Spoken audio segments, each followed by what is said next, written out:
Yes, I know it's April Fool's and Square Enix has done quite a few silly things as a result, but we will be covering those in a follow-up video because before we get onto any of that, we need to cover something that could quite easily have been an April Fool's joke, and indeed quite a lot of people have actually fallen into that trap. However, I can very much assure you that Final Fantasy XV A New Empire, despite how it looks, is not an April Fool's joke. It is 100% real. They just announced it at possibly the worst time imaginable. Those with a keen memory will now be thinking back to November last year, wherein Square Enix announced they will be creating a Final Fantasy XV MMO for mobile devices in conjunction with Machine Zone, or MZ as they are now known. And fast forwarding to today, well, yesterday, and alongside the game's official announcement, we learned that it isn't actually MZ working on the game, it's instead a subsidiary of theirs called Epic Action. And if you go and check out their website, you can start to see why people felt this was an April Fool's joke and not an official product that Square Enix would want to put their name against.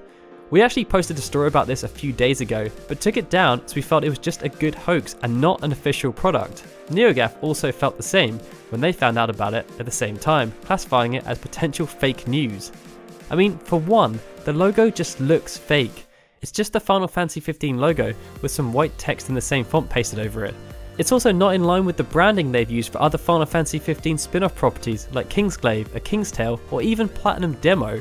In each instance, the subtitle is on the top, not the bottom, and they also didn't use the Final Fantasy XV logo. The site itself, while featuring some art for the characters who have been given a slightly cartoony feel, also has no outbound links to anything. None of the download links go anywhere, and none of the logos are connected to anything. There is a privacy policy and a terms of use page, but they just link back to the homepage of the Epic Action website, which just talks about a new empire. But anyway, all weirdness aside, this game is real, and if you're in New Zealand or Australia, you can actually download it right now from the iTunes store. And if you do, boy are you in for a treat. And yes, that was sarcastic. I've watched some gameplay videos and people are not impressed, and I'm actually going to read the official press release now, which lists all the key features of the game, so you can perhaps understand my sarcasm. It says you will get to experience your very own Final Fantasy XV adventure on your mobile phone. You can jump into the action with Noctis, Cindy and all your favourite Final Fantasy XV characters. You will fight alongside friends and against foes in legendary battles against millions of players from around the world. You'll build up your empire and train your troops to win in action-packed, real-time battles. You will create the ultimate guild or join up with already powerful forces. You'll strategize with your guild to crush enemies and beasts in real-time battles, and you will compete for the crystal against players from all over the world. Actually sounds quite decent when you read it out like that. But if you go and read the description for Game of War, Machine Zone's wildly successful mobile app that Final Fantasy XV A New Empire is basically just a reskin of, you'll see that it also talks about creating the most powerful alliance in the world or joining an already powerful one, of building an empire, fighting in real time and joining up with friends to crush your enemies. But instead of competing for the crystal, you're competing to become the king. It's also similar to Mobile Strike, their other title, where you're competing to become head of state, while also looking to build a global alliance. Anyway, that's enough about that. As you can probably tell, I'm not suitably impressed with the quality of what's been shown so far, but that's not to harp on anyone who actually plays and enjoys either of MZ games, and apparently there are a lot of you. These games just aren't for me. I mean, when they announced a Final Fantasy XV MMO in conjunction with MZ, I was hoping for something fresh and unique, something that would push boundaries.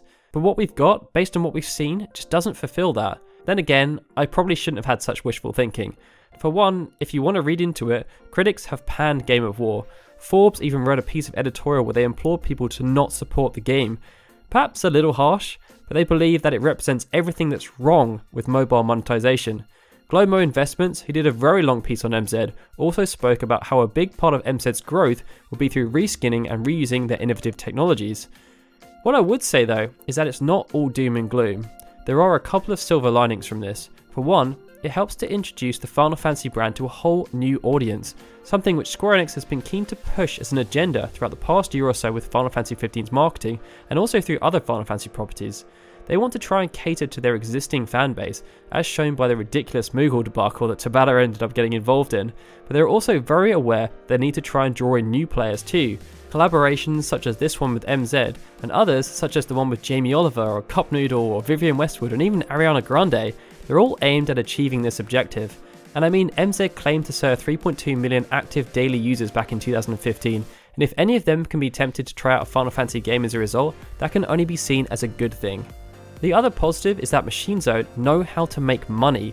Final Fantasy XV A New Empire will utilise the same tried and tested approach we've seen with both Game of War and Mobile Strike. And in the intro for the game, they've already talked about millions of players before it's even launched, but who am I to doubt them? Last year, MZ were classified as a $10 billion company in the making by Global Investments, thanks to huge revenue figures. App Annie estimated that Mobile Strike and Game of War last year generated $2.4 billion in revenue. That's not something to snub your nose at, and if Square Enix can receive a decent chunk of this, here's hoping that they can use that to invest in other areas of the business.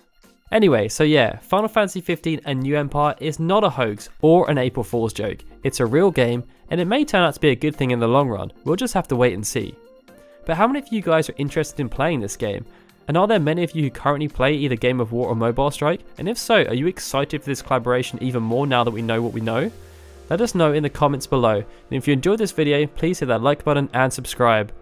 If you'd like to support our channel, please head over to our Patreon at patreon.com/FFUnion. These awesome folks have already done so why not join them? Thanks for watching guys, this is Daryl signing out. I will see you next time.